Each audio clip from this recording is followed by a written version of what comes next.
안녕하세요. 아틀란타에 살고 있는 김진입니다. 반갑습니다.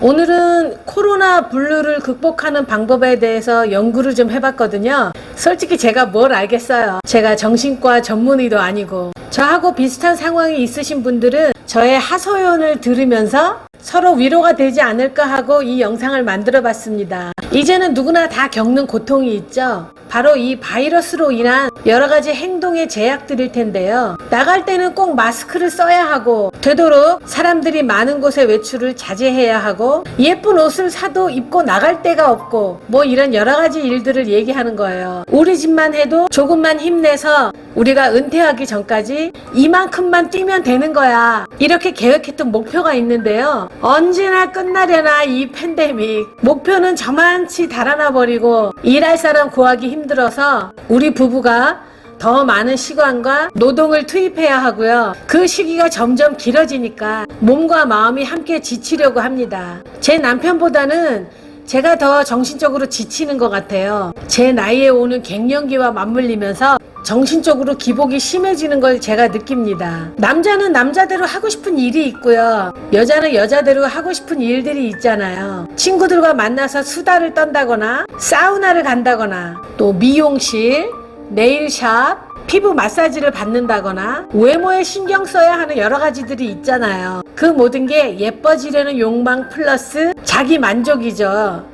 그래야 스트레스도 풀리잖아요. 그런데 그동안 해왔던 이 모든 것들을 자주 할 수 없다는 거 하고요. 경제적인 여건이 언제까지 뒷받침이 될지, 우리가 살고 있는 이 세상의 경제 구조가 이대로 마비가 되는 건 아닌지, 우리가 모르는 세상이 내일 갑자기 나타나서 모든 게 뒤바뀌는 건 아닌지, 뉴스를 보면 전 세계가 기후 변화로 말도 안 되는 여러 가지 현상을 겪고 있잖아요. 그런 걸 보면서 모든 것을 걱정해야 하는 인간들이 태어난 자체가 죄를 이미 등에 업고 태어난 것이 아닌가 생각을 하게 됩니다. 코로나 블루라는 말이 있잖아요. 코로나 사태가 시작되면서 모든 게 부정적으로 느껴지고 무기력해지는 증상이라고 들었습니다. 그것도 코로나처럼 코로나 블루도 가족에게 전염이 된다고 하더라고요. 우울증도 전염이 된다고 하니까 코로나 블루도 전염이 되겠죠. 식구 중에 하나가 하루 종일 우울해 있으면 옆 사람도 같이 우울해지는 건 당연하겠죠. 저의 생각 습관 중에 하나가 무슨 상황이 생기거나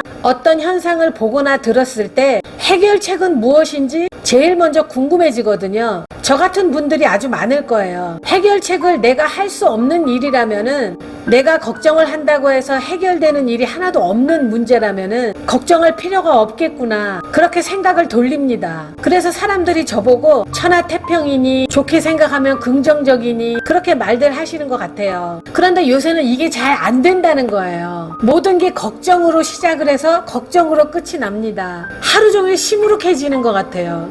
아주 미치고 팔짝 뛰겠어요. 저는 좀 무디거든요. 뭐에 찔려도 찔린 후에 한 2초가 지나야 하고 반응을 하거든요. 화내는 것도 한 템포 느리고요. 누가 눈치를 줘도 금방 못 알아듣고, 저 사람 나한테 왜 저러지? 이해하는데 조금 시간이 걸리거든요.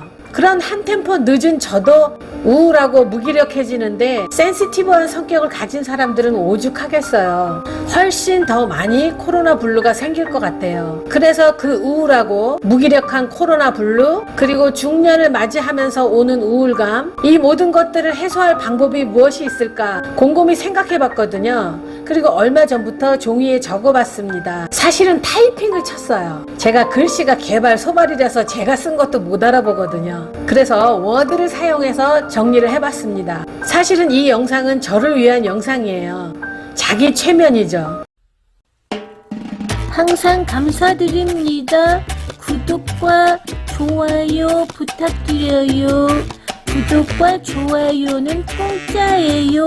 모든 일이 내 맘대로 되지 않고 스트레스가 만땅이지만, 만약 내가 인생에서 가장 힘들었을 때 이 코로나 시기가 왔다면 어땠을까 하고 상상해 봅니다. 생각하기도 싫을 정도로 굉장히 힘들었을 거예요. 어떤 분은 지금이 내 인생의 가장 힘든 시기야 라고 느낄 수도 있겠죠. 그렇다면 나보다 더 힘든 사람을 한번 쳐다보면 조금 위로가 될 것 같아요. 저는 우리 가게에서 운전을 하고 집에 오면서 하이웨이 나가기 전에 노숙자 같은 사람들이 길에서 나는 배가 고프다 하고 이렇게 종이에 써서 들고 있는 걸 자주 봅니다. 눈에 띄일 때마다 1불짜리 하나와 마스크 한 장을 길에 서 있는 노숙자에게 전해줬어요. 차에 항상 1불짜리와 마스크 여분이 있거든요. 나한테는 1불짜리 하나와 마스크 한 장이 있어도 그만 없어도 그만이지만 그 홈레스에게는 가뭄의 단비 같을 거라고 생각하거든요. 우리가 아무리 힘들어도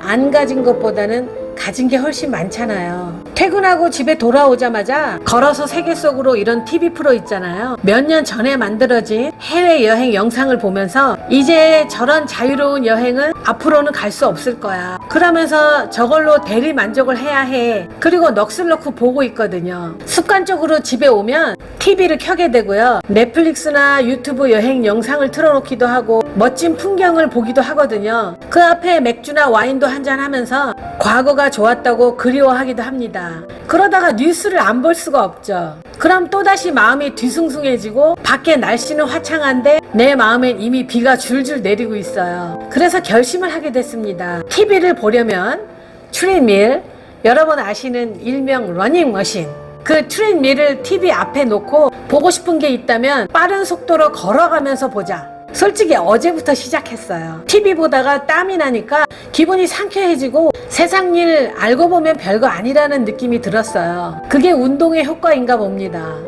저는 개인적으로 세상의 모든 것이 궁금해서 한자리에 가만히 앉아있지 못하는 성격이거든요. 제 남편은 저보다 훨씬 더 심하고요. 궁금하면 바로 운전을 하고 가서 내 눈으로 확인을 해야 하는 성격이고요.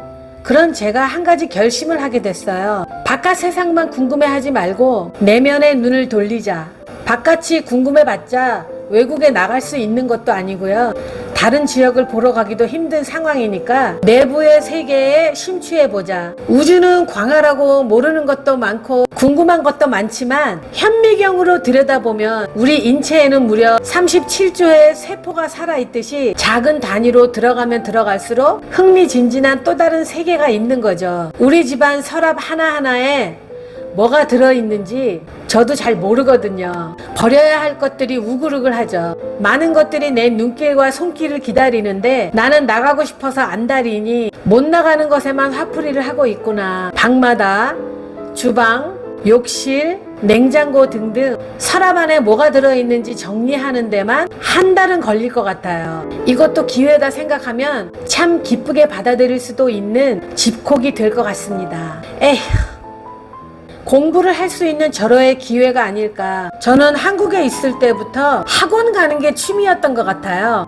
그렇게까지는 생각을 안 해봤는데 항상 학원을 다니고 있었어요. 학창시절에 연극, 발레, 판소리, 엄마가 공부하는 애프터스쿨 학원에 가라고 주신 돈으로 승마도 배우러 다니고요. 몰래 크레이 사격도 배웠답니다. 성인이 되어서도 일을 하면서도 아이를 키우면서도 시간 날 때마다 학원을 다녔어요. 여기 다니다 재미없으면 또 다른 학원을 다니고, 한국의 학원은 온갖 분야로 너무 잘 되어 있잖아요. 무슨 식당 메뉴 보듯이 학원 리스트를 쭉 살피면서 요번엔 이 학원, 다음엔 저 학원 다녀오면서 오는 길에 길거리 음식을 사 먹는 재미도 쏠쏠했고요. 마이크로소프트가 휩쓸기 전에는 286, 386 컴퓨터 있잖아요. 제 동생이 새 모델을 구입하고 나면 쓰던 컴퓨터는 항상 저한테 물려줬거든요. 그 당시 도스 프로그램을 배우는 학원을 다녔었고요. 미용 학원에도 다녀봤고, 부동산 공인중개사 학원, 부동산 경매도 배워봤어요. 또 주식 투자 학원도 있잖아요. 그 밖에 영어, 이태리어, 일본어, 꽃꽂이, 재봉틀, 기타, 초상화 다 일일이 셀 수가 없어요. 그냥 수박 겉핥기로 가방만 메고 다닌 것 같아요. 그래도 참 재밌었답니다. 이제 학원에 씩씩하게 다닐 수는 없지만 우리에겐 온라인이 있잖아요. 요새 음식을 만들 때 못 찾는 레시피가 어디 있어요. 인터넷을 뒤지면 별의별 레시피를 다 찾을 수 있잖아요. 누구나 다 요리 박사가 될 수 있어요. 다시 의욕을 가지고 유튜브 공짜 레슨을 받으면서 궁금한 거, 하고 싶었던 거 다시 해보면서 나를 다시 재정비하는 그런 시간을 만든다면 아주 딱 좋은 시기인 것 같습니다. 제가 노래하는 영상을 다시 올리는 것도 그런 이유 중에 하나예요. 노래를 너무 안 하니까 목이 점점 가라앉더라고요.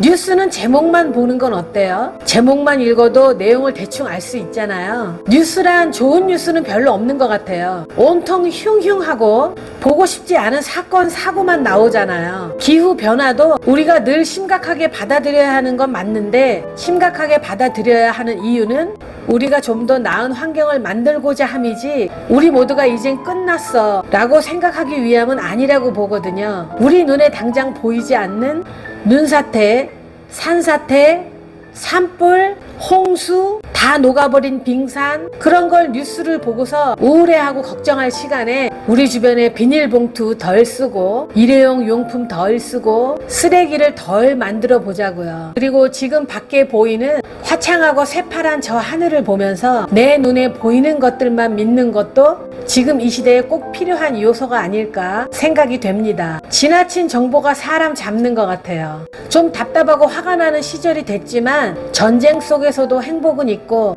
감옥에서도 돈키호테 같은 작품이 나오잖아요. 닉 부이치치처럼 팔다리 없이도 전 세계 사람들에게 희망을 주는 사람도 있고요. 영상을 만들다 보니 저도 기분이 좀 나아진 듯 합니다. 제가 가장 좋아하는 말이 있어요.